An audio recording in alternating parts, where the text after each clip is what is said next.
Thank you all for having me. I'm excited to be here and to share of the work that myself and Shakir have started. I'll tell you, I'll start with my relationship with Shakir and how I got involved with being an activist. Pretty much got involved. My wife at the time was living with sickle cell disease. I was totally unfamiliar with sickle cell disease and the challenges until one evening she had what you call a crisis, real bad crisis, and took her to the hospital. Hospital we went to in Pennsylvania was not very knowledgeable on how to treat sickle cell disease. And so at that moment, she came out of the hospital. We then found our ways, a couple of days, found our way to the National Organization for Sickle Cell Disease.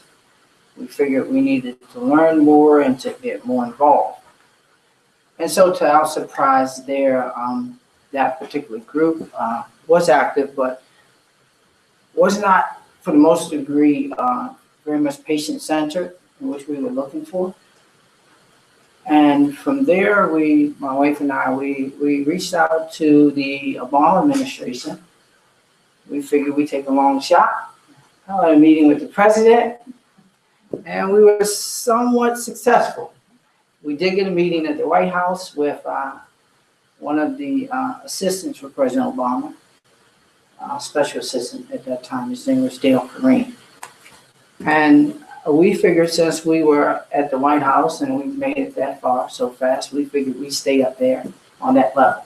And so we continued to work with some of the institutions, whether it was NHLBI, NIH, and there we really started to learn about policy, public policy.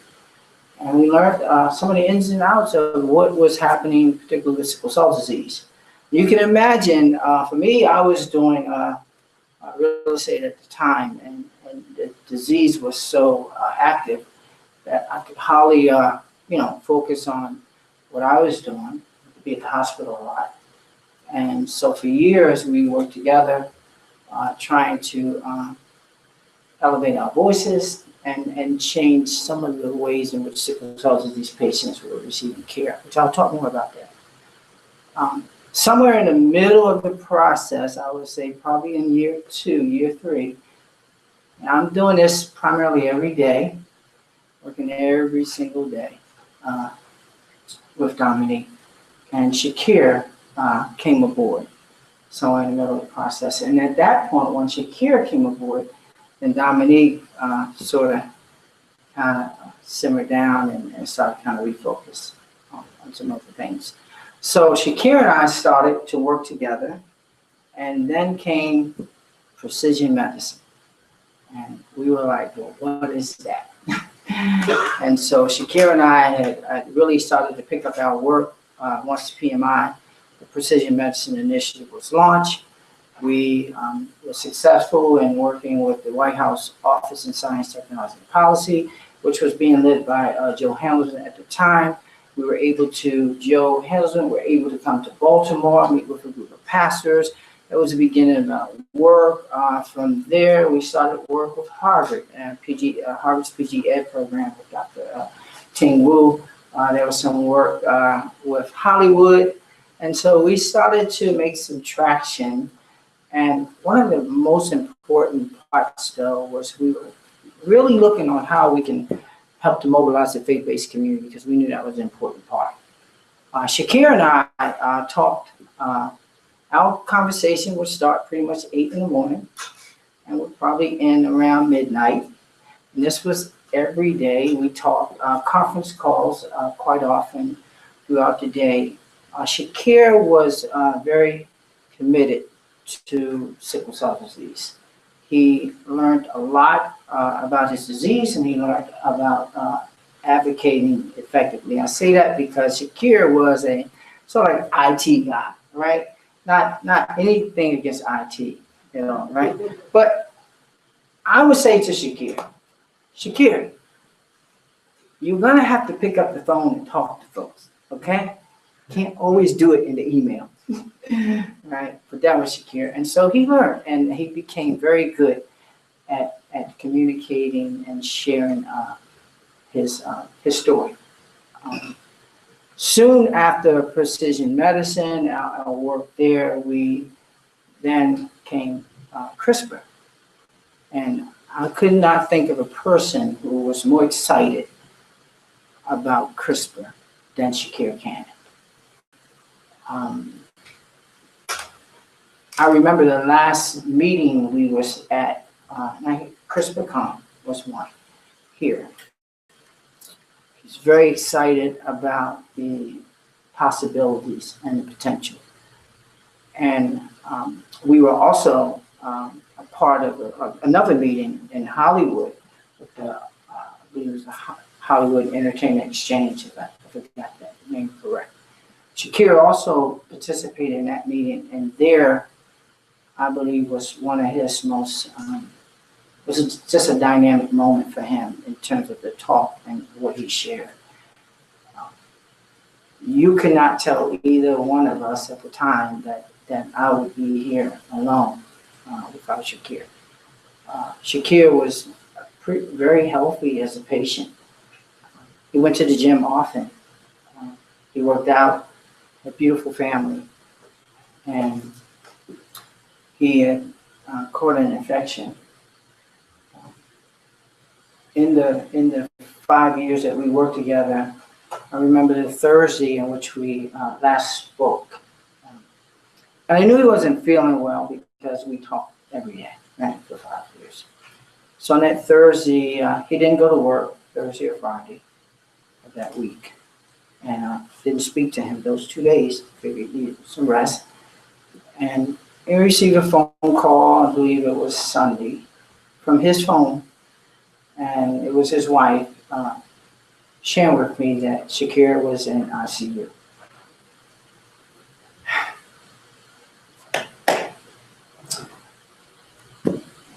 It was a difficult moment. I didn't understand from the standpoint that here we were possibly on the pivotal moment of a breakthrough with this disease, and Shakir being one of the advocates who were leading this charge and was looking to share this with the sickle cell disease community. And to receive that phone call and his status just went from within 24 hours. Pretty much after the phone call, he was gone.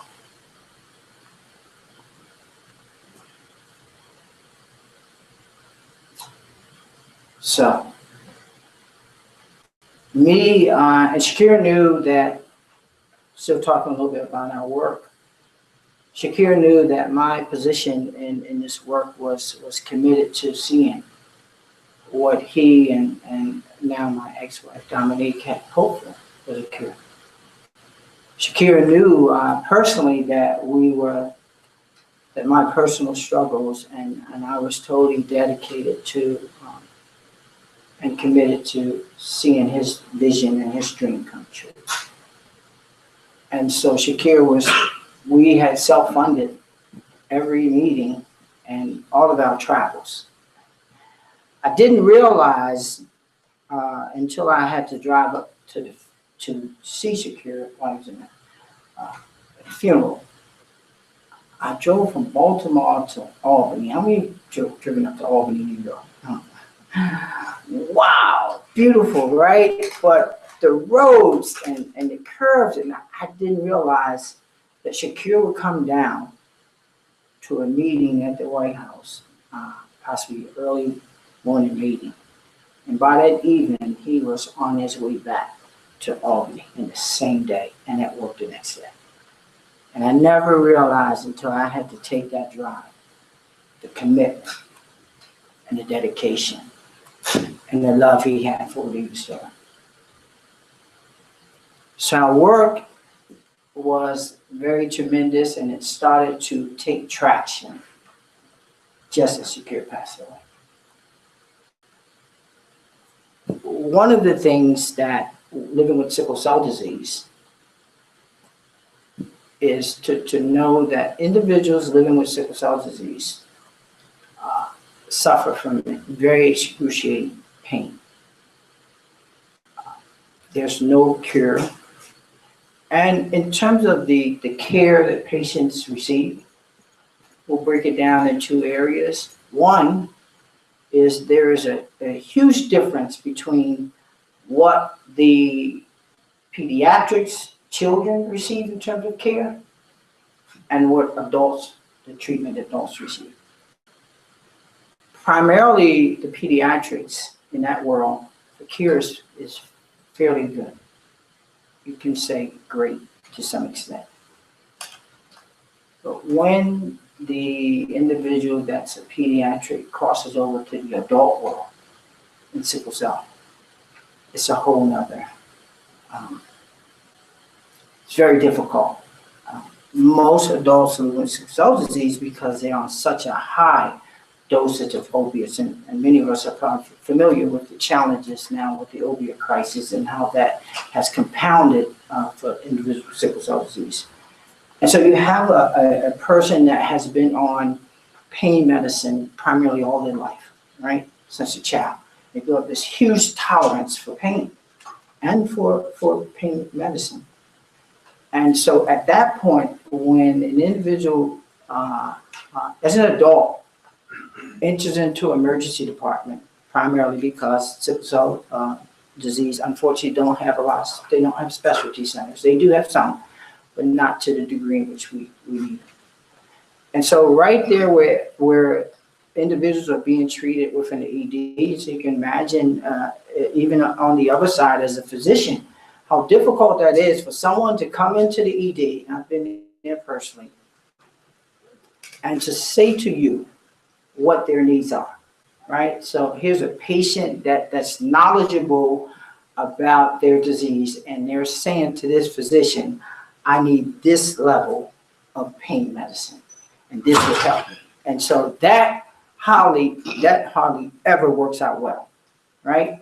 And so immediately that creates a problem. And I've been there, I've seen it firsthand. And so the physician becomes somewhat uncomfortable. And individuals living with sickle cell disease, when they enter into the ED, trust me, they don't look like the pain is a 10. But oftentimes that pain is unbearable.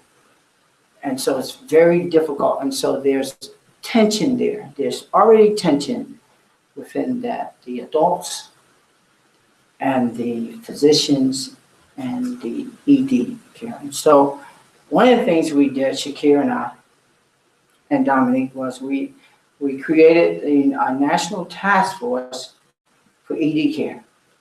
Okay, and we had on that task force, we had Joint Commission, we had folks from CDC, we had several folks really working to address this issue. It's a major issue, and I want to say to this day, we're still working on it, but Dominique has made quite a bit of progress. She's gotten funded from Center for Medicaid Services, and there's a project that's ongoing to address the issue of ED. And so from the adult standpoint, it's a very difficult road to navigate because there's already this level of mistrust within the physicians, okay?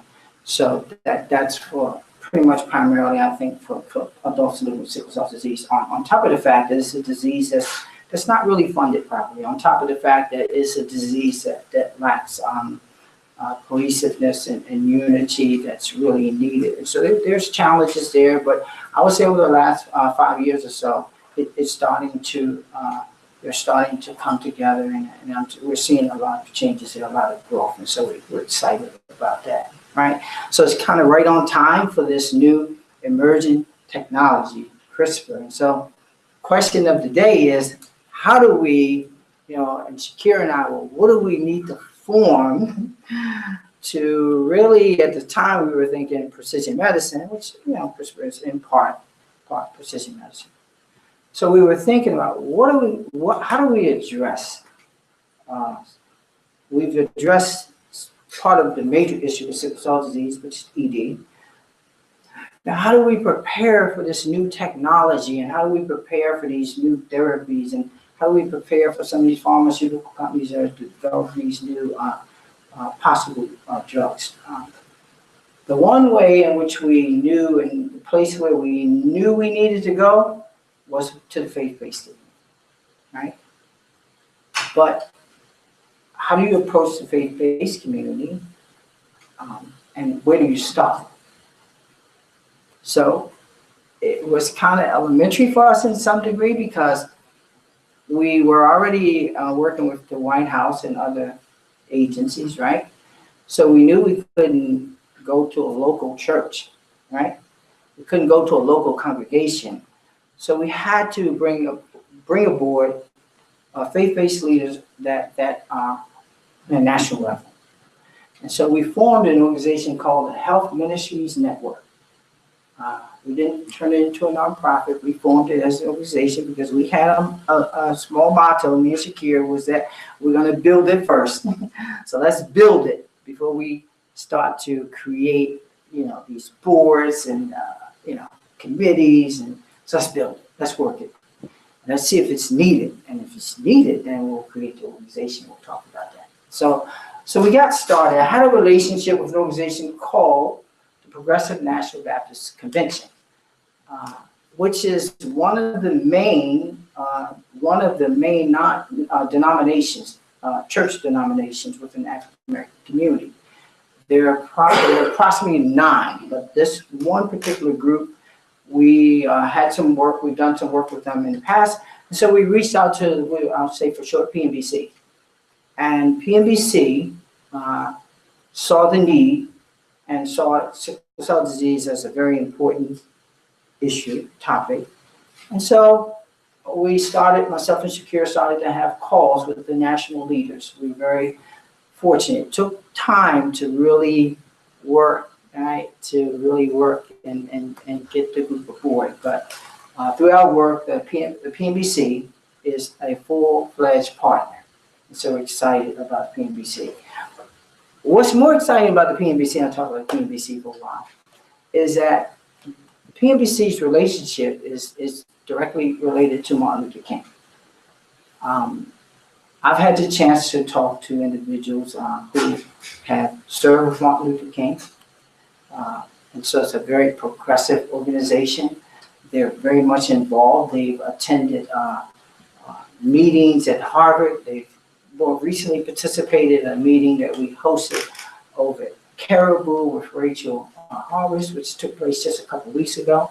And so PMBC has probably somewhere around over 1.5 million members, a couple thousand churches. And so we're ready to scale it up at this point. And so we've done some pilot projects in Baltimore, spreading awareness around sickle cell disease, talking about precision medicine. And so now we're about to launch an initiative within the PMBC, I think somewhere around April. I'll put the date out soon. You'll all be a part of that. But we're ready to launch a very progressive CRISPR program within PMBC. PMBC, the leaders of PMBC, the president, Dr. Perkins, will also be working to bring aboard other national organizations as well. This should happen very soon. And so all of that is in the process. And so what we wanted to do was we wanted to make sure that if we're sitting down with individuals like Harvard and UC Berkeley and leadership such as Jennifer Doudna, Rachel Howard, we wanted to make sure that we put faith-based leaders at the table to match that capacity, right? So that's what we've been able to do. And so Shakir and I have been very excited about the work that we've done so far. We're looking forward to moving this forward at the community. And I was asked a question earlier today. I think I'll take a shot at answering it. Churches, most faith-based organizations already have a health ministry within their church. Most churches already have physicians you can find in church, doctors you can find in the church, genetic counselors you can find in the church, individuals with sickle cell disease you can find in the church, right? So what better place to start than in the church, right? And so we figure and churches have their own ability to inform.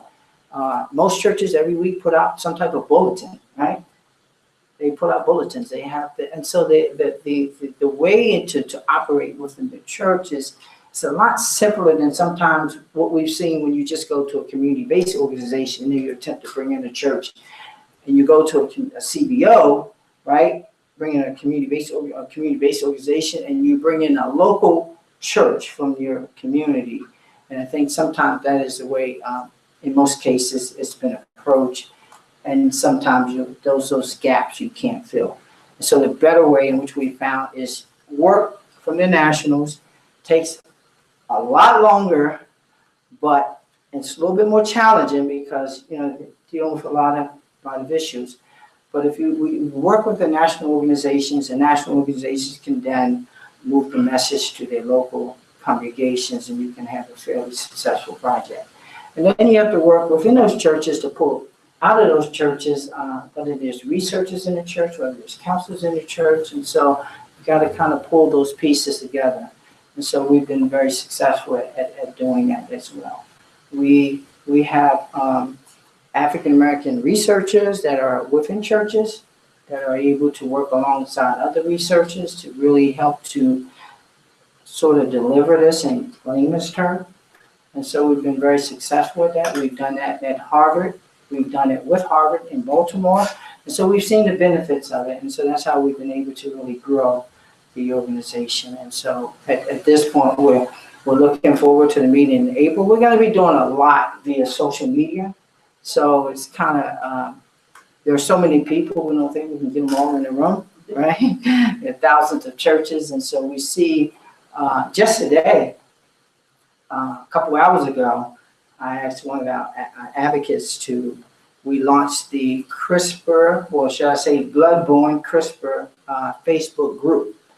And I can tell you, I believe last time I looked at it, they've already added somewhere around 1,400 members to that group in just a couple hours. And so we are moving, and the very encouraging part is this is really, really important. It's very important that we pair up our researchers with patients. It's kind of a different approach, right? So we want that relationship. We want researchers and patients that's living with this disease to know each other. We want that communication. We want that line open, right? The strategy is, and what we hope for is that if you can get the patient with the researchers and some in the same room, right? Some kind of way, communicating that is, then we'll leave it up to the patient to really work with their pastors to get their pastors aboard. And so that approach has worked. And so that's why we're really focused on the patient. We're really focused on Facebook to really move this message forward. We're looking at CRISPR, we're looking at sickle cell disease, and really formulating and building this network. And so starting today, we actually launched the blood-borne CRISPR Facebook page. And so that group is active. I'm hoping that many of you would join that group. That's very, very important that you become a part of that group as we would communicate on activities, events, and some of the things that are happening, right? And so we're right there, and so we're excited. We not only see CRISPR as a way of healing disease, but more importantly, and you'll hear this again from one of our scientists, CRISPR is also bringing people together who at some point probably wouldn't have been together in the same room. And so it's not only a healer, but it's a healer, right? It's healing relationships. It's getting those of us who sometimes talk in this room to talk together. And so we see this as a tremendous opportunity. We're looking past the challenges that we faced in the past, and we're seeing this as just a whole new field. And so we're keeping certain conversations where they belong. I can talk more about that over there, and we're moving forward over here. And we have teams that if you want to talk about it, some things in the past, you can talk about that. You can talk about that in this room. But in this room, we're talking about CRISPR and where we're moving forward. So we have a lot to learn. And so that's been our approach. And Shakir was very much a part of that. We're those shoes, Shakir, trying to fill those shoes or find someone to really work at the capacity in which he was able to work would be very hard. Someone asked me earlier well, how many people was part of the organization? It was just two of us. It was just myself and Shakir, and to be honest, we've just become like not under the radar, and so we're kind of moving out now more publicly. And we've done a lot of work, and so we're excited to be here and to be a part of all that's happening at CRISPR. In itself, Shakir was very knowledgeable. He was so interested in the science of CRISPR. He was so fascinated by individuals like George Church.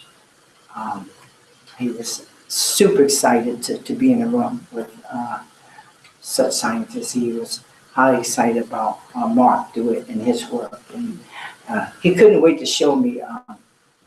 He was on YouTube, right? There was Maybe. yeah, that's good video. Shakir's like, you gotta see this video. You gotta see this guy. Yeah, this guy. It's okay. All right. So he was just that type of guy. He researched a lot. He knew where he wanted to go. He knew who he wanted to talk to, and he'd make those connections and make it happen. So we're just we're blessed, I can say, to have started the organizations. We're blessed to have the partnerships that we have formulated over the years. It has not been without challenges, personal challenges more so. But the organizations have been very willing to work with us, and there have been a lot of yeses, and now it's just a matter of really moving this forward. Any questions?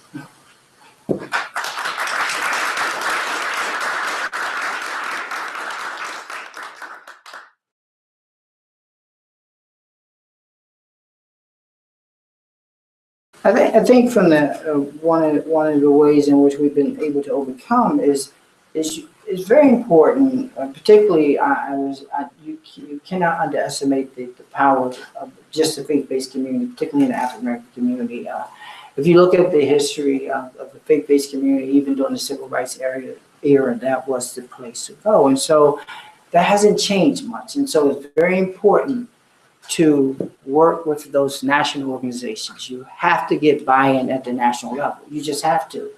To some degree, yes, it's important to localize the work at some point, but we've seen too many times where local churches are working to their best of their ability without national support. You can imagine what that looks like. So you have to get those national leaders like Dr. Perkins, you have to get them involved. You have to get them personally educated. You have to put them in the room with the Mark DeWitts. And we did that recently at Caribou.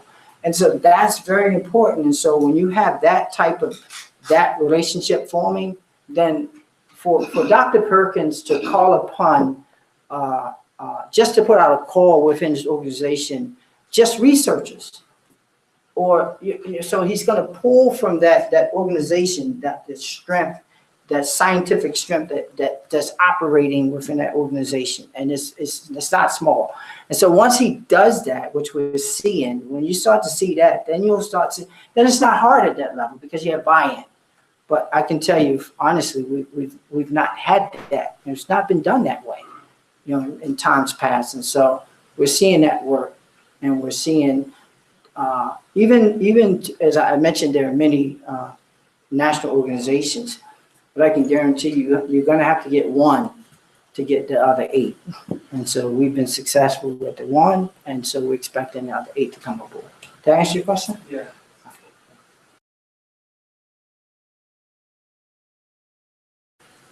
Well, the challenges are many. One major one, as you mentioned, is the care. Mainly within the ED departments. To be honest with you, this is just my opinion, that is a tremendous fix. And EDs are not designed to provide that type of care to patients. So if we were to fix that issue, or to address that issue, we would need specialty centers for sickle cell disease, right? Which means we would have to get what?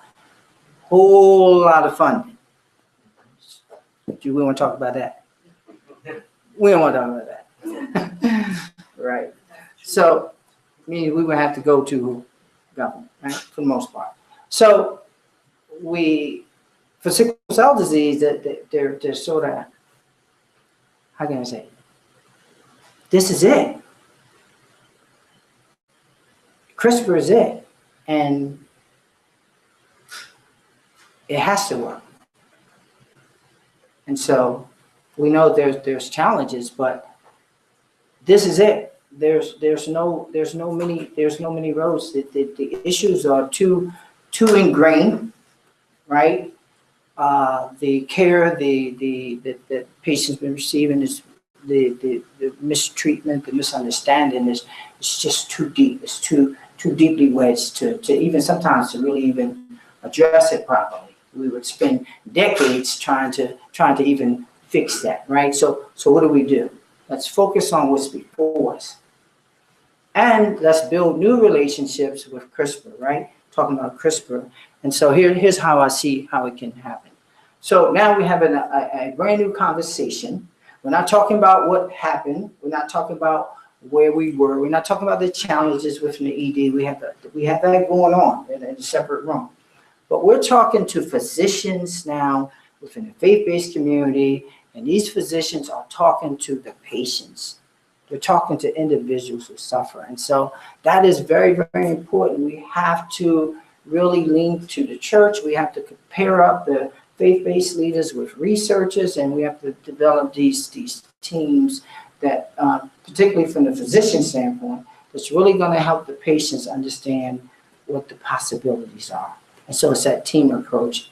And CRISPR being new, I think the conversations will be new and they'll be fresh, and it's an excellent way to start. I don't think in terms of addressing some of those concerns, I think the only thing we've seen so far is a Band-Aid, right, on it. But in terms of a fix, it would be a tremendous amount of resources to address some of those issues that are currently going on. And it's sad, but that's the reality of what we're dealing with. And so CRISPR is the solution, and we saw it as that. Shakir saw it as that. He saw it as not just, not just a cure for disease, but a cure in terms of relationships and communication. How do we communicate, and how do we need to talk about this, right? And we've started that conversation at Caribou, and so we're launching now nationally with an online big push. And so it's just kind of the approach. Did I answer your question? Absolutely. My man. All right. That's a good little question. Comes up often, and I try to answer it like this. I don't think that there's ever been any discovery in the history of mankind that will show God more in any treatment than CRISPR. Let me try that again. So when you look at, and I was just walking in the lab. Now, from a faith-based perspective, here's how sometimes we try to frame it. Everything is through God, right? God is all-knowing. And so God had to somehow give the revelation to man to address this issue. And so when you look at the fact that even from the genome and that whole breakthrough with the breakdown of the genomic code, I mean, you're talking tremendous, but look at what science is also learning about, in a sense, in terms of who we are, right, as a person. And so when you put those two dynamics together, I think what I've seen from the faith-based community is very much powerful, is that they really looking at this as like, this is a I think the question is like, who's going to try to own it, right? Is the faith-based community is like, this is God, right? On the science side, like, this is science. And I think together, I think, we're seeing that. And so there's not been that type of pushback, to be honest with you, within the faith-based community. Not at all. Matter of fact, I'll answer your question. Matter of fact, one of our lead scientists is a deacon in one of a very prominent church, and he's an African-American scientist, researcher. And so he's able to really both look at it from a spiritual and from a scientific. And I think that's the dynamics that we're looking for. And that's working.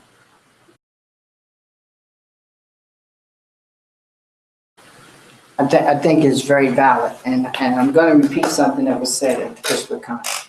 It's not my phrase, but it was perfect. If you're not at the table, you're on the menu. So let's look at it this way. 50 years ago, were we at the table? Today, are we at the table? Absolutely. It's totally different. What I mean by that? Shakir and I was not dealing with individuals at the highest level that didn't hear us. I mean, our work started at the White House with sickle cell disease. And so we became very much a part of being at the table. We also became a part of helping to even shape some of what's happening even in the PMI initiative. And so we were there very early on. And I think that's what I'm seeing that's different today. What I'm seeing, there's a whole new level of collaboration. I'm tell you who's leading that. Harvard is leading that. Harvard PG Ed program is leading that. Tremendous effort. And part of Harvard initial approach to how Harvard was going to conduct education, and to some degree, was very much a little different than probably what they had envisioned until me and Shakir had participated in that conference. And our participation brought in the faith-based community. Now, we didn't go get local leaders, I said. We went and got those national leaders that can move initiatives. And not only can they move initiatives, they can move resources too. They can move people, and you can move equipment. And so someone asked me, well, how much influence does the faith-based community have? A whole lot of influence. To be honest with you, as you said, the communities are very much closely related. They're very much connected. And there's also times where I think the question may be asked, would an individual trust more so what the physicians say? Would an individual trust what their pastor would say? And so in most cases, you may find an individual more trusting of what their pastor may say than over and above a physician. So that's a lot of weight. The other thing to kind of further maybe give a little bit more clarity, and what myself and Shakir was very much careful not to do was, it's very important you'll hear, typically you'll hear Tuskegee, typically you'll hear Henrietta. And to be honest with you, that's a conversation for another room. That's not a conversation for what we're doing.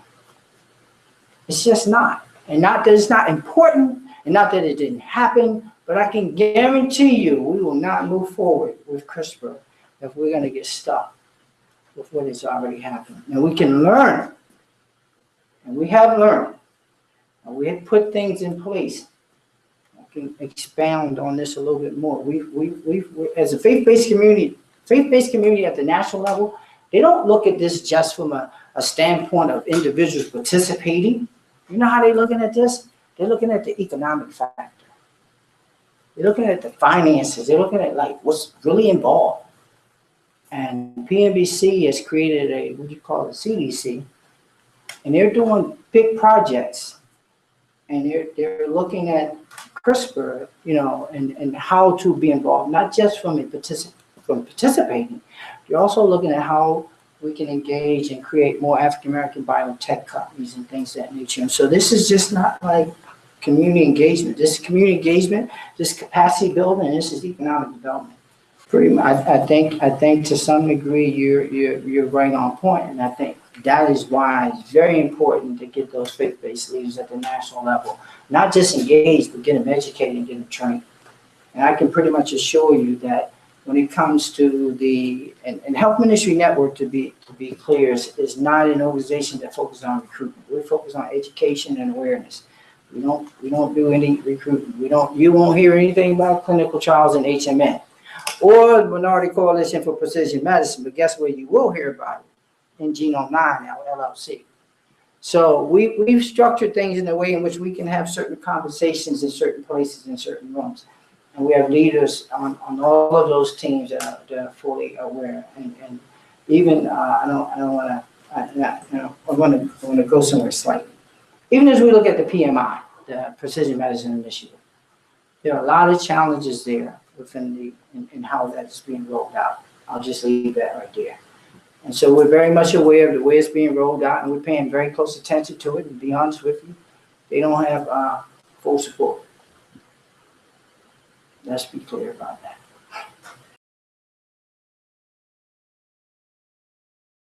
This is very important that it happened in this way, and I think I shared this earlier with Dr. Corn. Is one of the reasons why we set up the Facebook, and this is patients. Right. Patients. Great. And families. Right. And those patients need to have conversations, or they're going to be working hopefully directly with Mark DeWitt's, going to be working with, and really understand the process, right, of research. There's a lot to learn about this whole process. There's a lot to learn about those possibilities and those opportunities, and a lot to learn about the things that could possibly go wrong. And so we're having these conversations very much early on.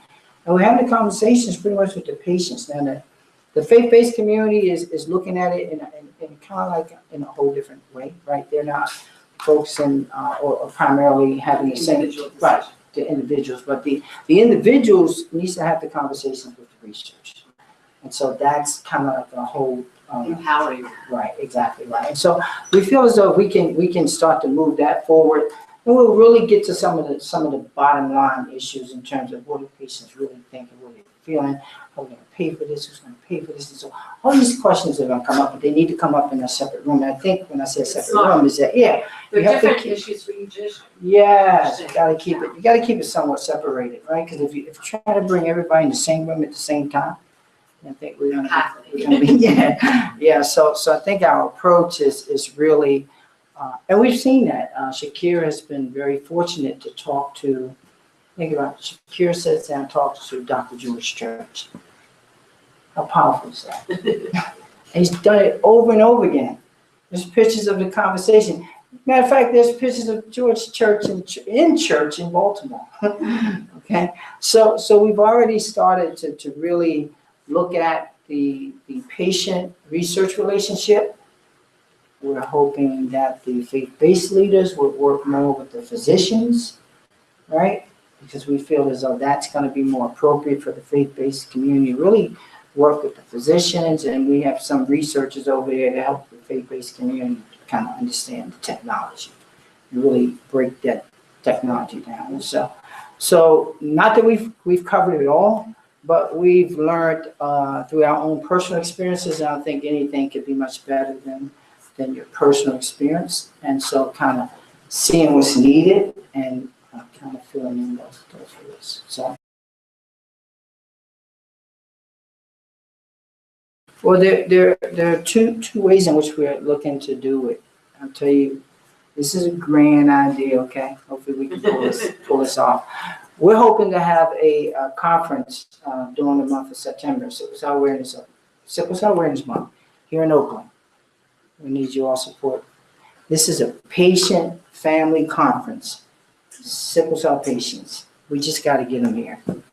And I think now, even before we get to the big part, right? Let's start today and let's work through Facebook. And let's get to know some of those groups that are on Facebook. There are many groups of Sickle Cell Warriors. There are a lot of groups out there. And so we're working with these groups. We'll work with the researchers and we'll start the conversation. Now for the conversation, we'll shape the event. We'll shape the meeting. we'll see what, and so that's kind of like a two-step approach. So if everyone can, pretty much, if you have Facebook, if you don't have Facebook, but let's start with Facebook. We'll get you in the group. We won't jump out there right away and start fielding questions. We're not going to do that. I'm going to get everyone in, and then we'll work it from there. So from the Facebook, from that group, we will then develop that conference, hopefully.